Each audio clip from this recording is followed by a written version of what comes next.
एक व्यक्ति क्यों इतना अपना लगता है, क्यों इतना प्यारा लगता है? उसके न रहने पे बेचैनी, सकून, चैन, शांति, तस्कीन खोने लगता है। आज एक व्यक्ति जो बहुत करीब था दिल के, उसके जाने के बाद क्या एहसास पैदा हुए, क्या उम्मीदें टूटी।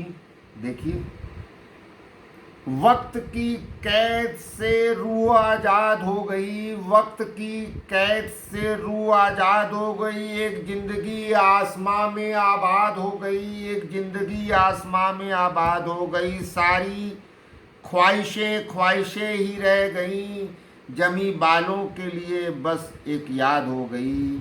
एक जिंदगी आसमां में आबाद हो गई, जमी बालों के लिए बस एक याद हो गई। एक हयाते तहरीर जो अधूरी रह गई, एक हयाते तहरीर जो अधूरी रह गई, अश्क बन के आंखों में शाद हो गई, अश्क बन के आंखों में शाद हो गई। एक जिंदगी आसमां में आबाद हो गई। दो कतरे चुपचाप रुखसार पर आए, दो कतरे चुपचाप रुखसार पे आए। दिल से निकली जुबां पे फरियाद हो गई, दिल से निकली जुबां पे फरियाद हो गई।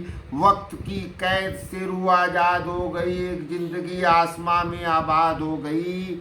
आज फिर अहले गम से मुलाकात हो गई, इस दिल में वो दर्द की बुनियाद हो गई। आज फिर अहले गम से मुलाकात हो गई, इस दिल में वो दर्द की बुनियाद हो गई। वक्त की कैद से आज़ाद हो गई, एक जिंदगी आसमां में आबाद हो गई। अहले नज़र का नूर वो मेरे दिल का सरूर, वो ऐसे गया कि ज़िंदगी बर्बाद हो गई, वो ऐसे गया कि ज़िंदगी बर्बाद हो गई। इस हकीकत पे यकीन करे तो कैसे करे, तमन्ना अंधेरों में शायद हो गई, एक तमन्ना अंधेरों में शायद हो गई। एक जमी का सितारा आसमां में क्या गया, एक जमी का सितारा आसमां में क्या गया। आज अहले जिंदगी की रात हो गई, आज अहले जिंदगी की रात हो गई। वक्त की कैद से रूह आज़ाद हो गई, एक जिंदगी आसमां में आबाद हो गई। शुक्रिया।